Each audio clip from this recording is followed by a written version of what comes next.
One. Hello, everybody, and welcome to the Daily Objective. Today it's me and Mark. How's everything, Mark? Okay, how's everything with you? Pretty good, pretty good. So it's day 138 of the war, and today we're going to be talking about the American right in relation to Israel, what the general kind of view and attitude towards Israel is, and whether it's changed. So, Mark, I'm naturally going to be leaning on you a little bit here because you know naturally going to know more about American politics than I am. But my sense of the American right traditionally, and of America generally, I think it's fair to say, has been to be very pro-Israel, and especially then the American right. And I think they often would get criticized for this. There's a lot of people in the Republican Party who I think would be pro-Israel. I think it would probably, in the last few decades, probably have been something difficult for a Republican politician to have explained if they were anti-Israel and pro-Palestine. Um, and what's your, I mean, one, do you agree with me? I think it's probably true, but do you agree? But then what's your sense of where they are now and how are they reacting to the situation, and all that? Well, I mean, the right is a fairly complex phenomenon. I think the establishment right, as we see them on, say, Fox News, is very pro-Israel. I think it's the only station in America where you will see news that at least presents the Israeli perspective. I don't think you get that on any other news station. Yeah. And certainly the pundits tend to be pro-Israel, I think, because establishment Christians and political Christians, for the most part, have done a complete 180. I think, whereas in our past, Christians have historically been anti-Jewish, Hmm. anti-Semitic, a source of deep anti-Semitism. They've now, of course, turned the other cheek and have become very pro-Jewish. And so there's a lot of aid organizations and support groups that come from Christians who wish to support the Israeli movement. But then there's the libertarian side that I consider kind of right wing, Hmm. um, and then the nationalists who are slowly taking over the establishment right politically, who have a very different perspective, more isolationist in I'd say the establishment right-wing Republicans are more isolationists. They don't think that aid should be given to Israel at all. Hmm. We have to sort of bind together and do what's in our own interests. Of course, I think they define those interests very differently than objectivists do. And then there's the libertarians who don't like who are taking the Marxist line of neoliberalism as a type of colonialism and the expansion of American empire, and that we're aiding an apartheid state in its crimes. Um, and the Candace Owen video that I saw, I don't really know where that criticism came from, where she tried to make distinctions between the Jew in the street and the Washington Jew who's trying to get power. So Yeah. I'd like to know if you know the origins of that. But that's my take on the sort of complexities of the right wing in America. Sure. And for the kind of stones, you mean where did I see it, or where's the origin of the No, thought? yeah, I saw it on Twitter, but I didn't know what she was responding to. No, me neither. I've seen that clip bandied around, but I'm not sure exactly what it's responding to. That's fair. Um, the thing about Owens, and as you say, we did a whole video, so maybe we won't spend a huge amount of time focusing on her, maybe, but um, she, oh, it was the Super Bowl ad. Of course, it was. There we go. That's the context of what we were talking about. So yeah, she'd watched the Super Bowl ad, and I'm she. still clueless. I don't know what the Super Bowl ad is, but I don't want to divert the Oh conversation no, too it's much. okay. No, so there was an ad on the Super Bowl, which was and against anti-Semitism, and it was voiced by the guy who was a speechwriter for Martin Luther King, and he was basically talking about how damaging hate was to society, and then and it was very general. He was talking about, in a sense, you want to be against all prejudice, and then sort of flavored more towards anti-Semitism. But there was like an image, for example, of someone in a what's the Jewish skull cap called in one of those, A and yarmulke? Yeah, there you go, in a yarmulke, and An Adidas yarmulke. that would be a pretty cool one. Yeah, and someone in a hijab. They were both like scrubbing some graffiti off a wall that was like Islamophobic. So um, it was a bit general, and we discussed it on the show. But she was responding to this, and she seems to have taken just a very critical, very anti-Israel line. And in that video as well, she was very happy talking about Jews as having a kind of group responsibility to each other to clean up your community or something was kind of how she put it. In a way that I thought was really shocking. So because it's the Israeli government that's going Israel as a nation. Now Israel claims to be a nation for Jews, but that doesn't mean that Jews who grow up in another nation who don't really have any connection at all are obligated or culpable for their behavior in any way, which was what I thought was shocking about her. And Well, she's got. her Mhm, line of reasoning from what you're just describing to me is not unlike a disturbing trend I've seen on Twitter with certain objectivists. I don't know if mhm. you've seen this, but No. they consider the Zionists and Israel to be as tribal and collectivistic as the Palestinians. They cannot claim that Israel has moral superiority, and they adopt the talking points of Hamas as if Mhm. Israel is a colonial force, enforcing apartheid and injustice, and that we can't root for them as objectivists so long as there's collectivism in the concepts uh, Zionism and in the government itself, which has discriminatory laws that favor Jews. And Yeah. I've argued with these folks on from many different perspectives, and there doesn't seem to be any reasoning. I mean, I'm curious about which objectivists they are, but I mean, maybe you'll tell me afterwards. But I'm also rather selective about which objectivists I'm following on Twitter because sometimes it is Nobody like, known. I don't follow them, and they're nobody known. They hide behind fake uh, profiles, so I don't know who they are. gotcha, But okay, they do know better than every other objectivist. This is one thing they always remind me of. there you go. Um, Yeah, I mean, so I come across that. I've not come across it in the context of objectivism, but that's a kind of line of reasoning that I've heard that for example, if I say, for example, that Palestine is fundamentally collectivist and Israel is fundamentally a free individual rights respecting society, they'll bring up things like um the kind of religious right of Israel, if let's say the religious collectivists. And that's definitely true that those people are there and that I wouldn't approve of them. If I lived in Israel, I'd consider them, bad people who I wouldn't want to get political power. But by the same logic, that those people, the religious right, so to speak, exists in all Western free countries, and we don't think that those countries should be are fundamentally immoral or are therefore equivalent to Hamas or something like that. So I think it's an incoherent line of reasoning, really, and it's bizarre. Thank And It's pretty much what I said, but thank you. No, that's true. That's true. You got me there. Um, but coming back to the American right, so how have the Republican establishment, let's say that, or the Republican base, or whoever, how have they reacted to Biden, especially? Because especially since we're in a tribal times, that's probably what they'd be focusing on. So because early on, my impression of Biden was he was rhetorically quite strong about defending Israel's right to defend itself, and then has, as we would expect, moved to be increasingly more critical, increasingly undermine them, and so on. What has the Republican reaction been? Because I actually haven't been following that very much. Well, you and me both. Every once in a while, I tune into Fox News to see what the heck the Republicans are thinking, and of course, they're always critical of Biden. So they're Yeah. critical of Biden talking out of both sides of his mouth because he's clearly about to betray Israel. He's bandying about the two-state solution along with your friend over there, um, Yes.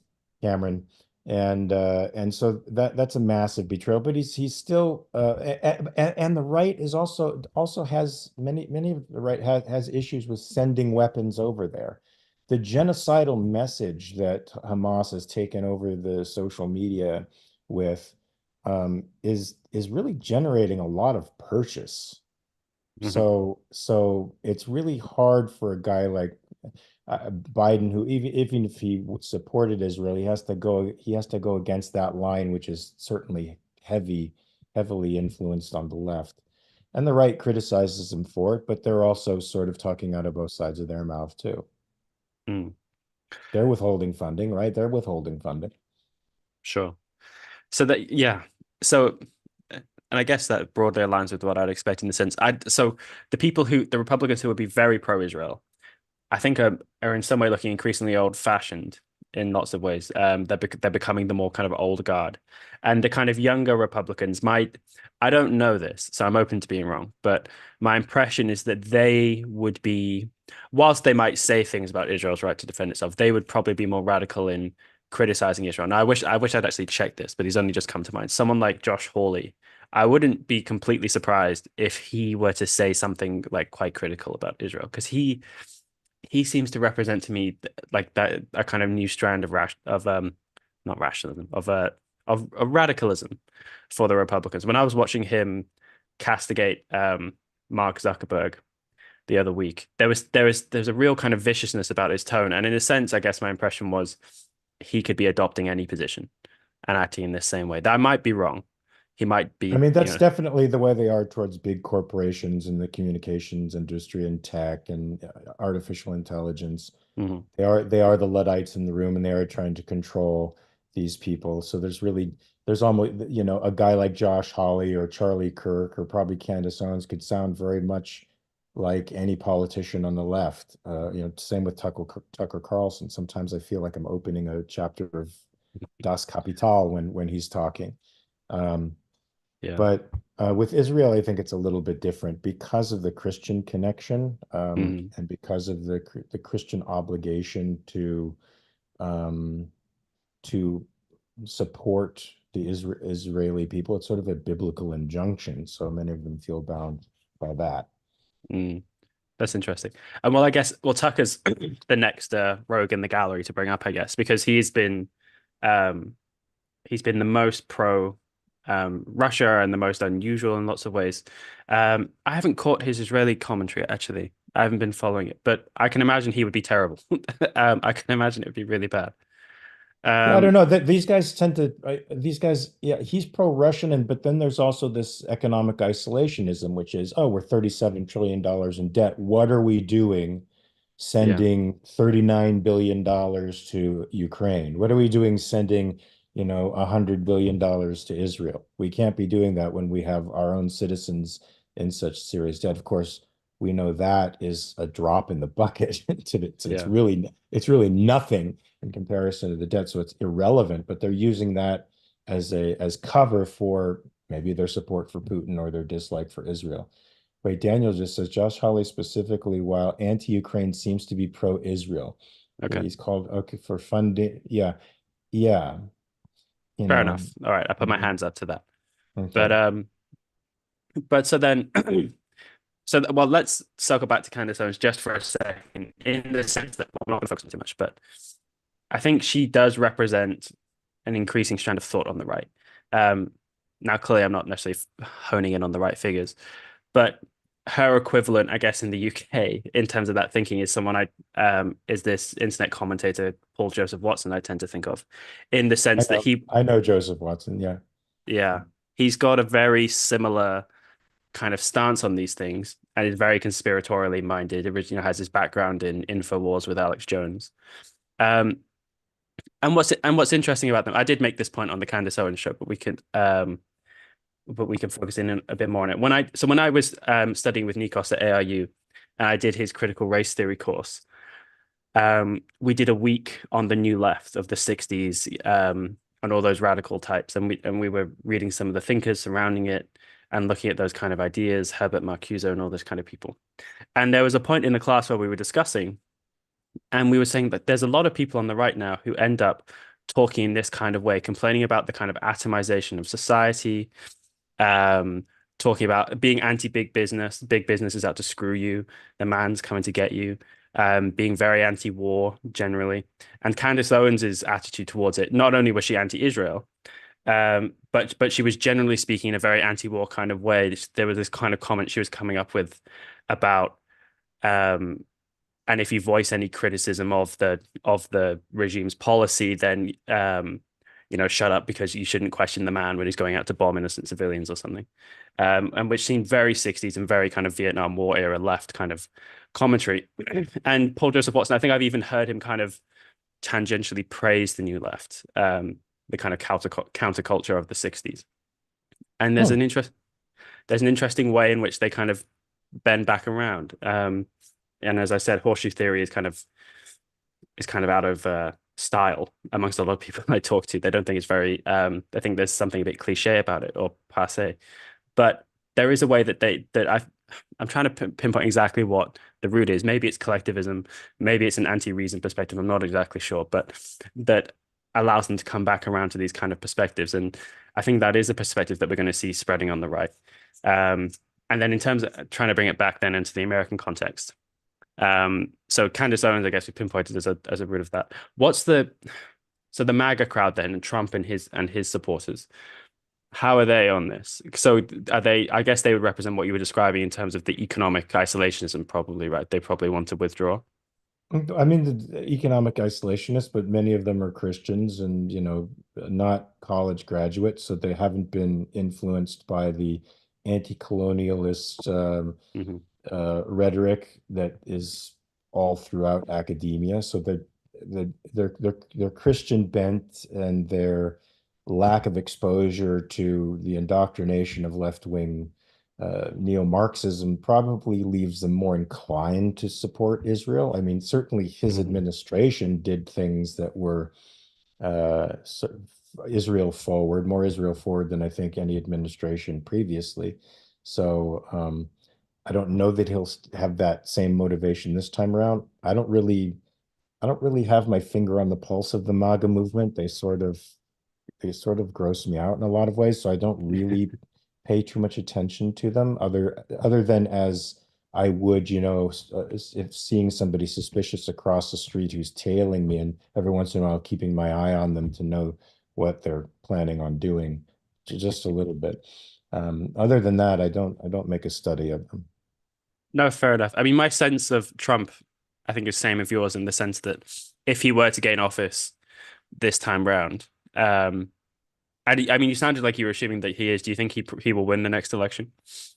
I have absolutely no idea what is going to happen in 2024, Okay. other than the stage has already been set for post-election shenanigans up the yin yang. Half the country has absolutely no trust in the establishment at all.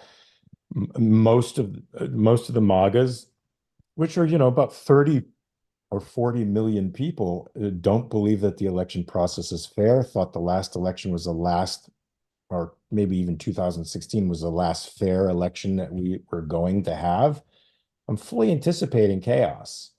Yeah. Um, whether Trump wins or loses, there's going to be chaos. Both sides have an incentive to do that, and that it sort of strikes me as the French Revolutionary days, where the national the French nationals, the Robes under Robespierre, took over and created chaos and started wars with everybody, and some strong guy had to come in and put the kibosh on them. And I'm hoping that doesn't happen, but I'm getting a sense we might be going there unless Biden drops out. And Hmm. that changes everything. And there's speculation about that, him dropping out, Michelle Obama stepping in. I don't trust the Democrats to go by the process as they're saying they will. It's too late in the process now. The primaries have already started. We can't change course in midstream right now. I fully don't expect them to abide by that. Anything's Sure. possible. Hmm. Um, but as a so then if Trump does win, um, I agree that I think he will not be as kind of as friendly to Israel as he seemed to be, because in a sense, the things which he did regarding Israel, like moving the embassy to Jerusalem, it doesn't, as with anything with Trump, it doesn't seem like it's coming from a principled perspective, because I don't think Trump really thinks about the world in that way. Um, I presume he thought this will be good for the base, and this will be good for polling numbers or whatever. Or his Um, son-in-law, or his son, or wasn't, did he have a son-in-law that pushed him into that? Kushner. Yeah, I've heard something like that. I'm not too sure, but that sounds familiar. Yeah. And so it could be all these things, but whatever the cause is, it's not principle.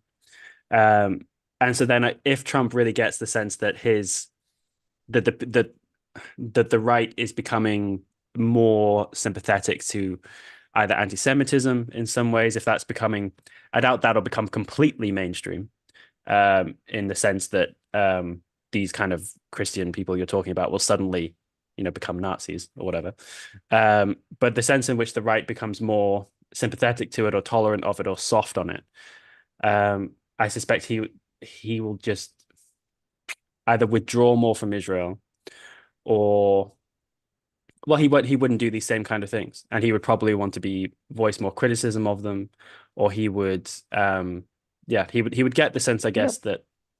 Sorry, I go on. still think I still think he wants to he'd want to seem strong against Iran. As Mhm. weird as he is with dictators, he can't say the mullah likes him, so he won't in return like the mullah. Yeah, We know that's his standard for whether a dictator is a decent person or not, is whether they like him, whether they get along with him. And so he does sort of have it in his wheelhouse to hobble Iran and has been responsible for assassinating one of their main guys.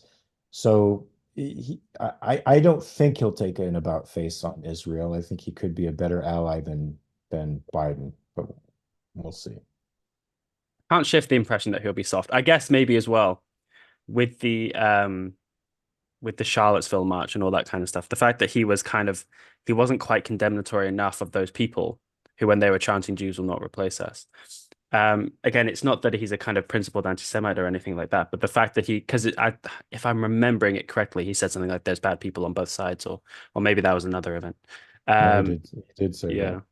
that. Um, and it's not that that might not be true in a sense, but people got the sense that he was not fully, he was not doing what was expected in terms of condemning the anti-Semites, right? And I think there was discussion amongst Richard Spencer and that lot of him of he's secretly kind of supporting us because of that kind of thing. And so, Lovely. yeah, and I guess that's the sense in which I'm saying it'll just kind of filter in on the margins and become Hmm. people will become more soft on it. If you see what I'm saying. Hmm. Um, but just Well, since we're in the last few minutes, should we do some super chats? sure. So we've got 4.99 from Jonathan. Thank you so much, Jonathan. $1 from Bonnie. Thank you, Bonnie, and $3 from Johnny. And then we have $2 from Frank Grail, who said Rabbi Shmuley decimated Norman Finkelstein on the Piers Morgan show. Yeah, I may have even seen that. Unfortunately, since I'm caught up in the news cycle so much, things are coming in and going out all the time. But I think I may have even watched him do that. Oh, I Um, need to see this. I need to see this. If Daniel, if you could send me a link to that, I need to see this because I hate Finkelstein. he is completely rotten.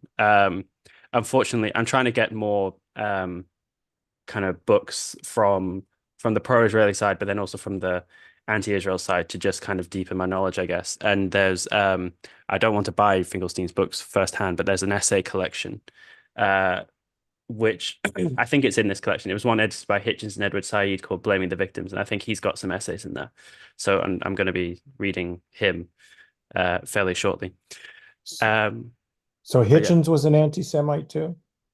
No, but so because he's coming from that Trotskyist kind of background, which has got the very radical Marxist interpretation of things, post-colonial kind of thing, and he was directly friends with Edward Said, who's the in the sense that you could even say that. He's the god of this Yeah, movement. yeah, and so Hitchens would say things like, now that Israel already exists, it has the right to continue to exist, and so on.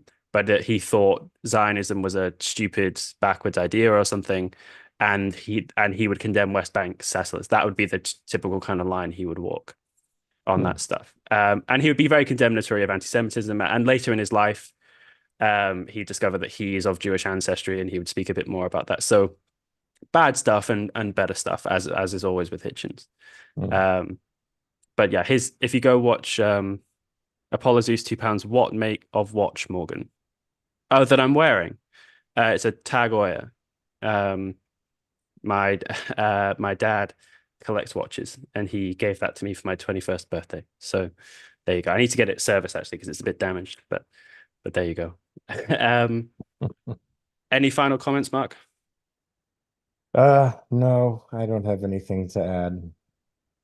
Fair enough. It'll be interesting to see the way the American right goes after the election because and I think generally, if Biden wins again, they'll go insane, and that's probably and well, that's not fair enough because they'll go insane on lots of terrible things. But there will be something terrible if a truly senile old man wins that election again, and then if the slightly less senile old man wins it on the other side, they'll probably go insane from enthusiasm. And it'll be interesting to see how attitudes to Israel develop over time. My sense is still that it will be bad for Israel if um, when Trump comes back and should Trump come back into office. Now it's not exactly like Biden's any good, but there's a kind of it's almost like a slow decline versus a rapid decline. I might be wrong, and I'm happy to say that up if I'm wrong about that, but that's still my impression. Um, Well, America certainly isn't the best ally in the world, so anything is possible. well, neither is the UK, and we're probably in a worse state of affairs than you guys. But all right, Mark, thank you so much for chatting with me. Thank you, Mike. Everyone, we've got TRS coming up next. Mark, you'll be there, I think.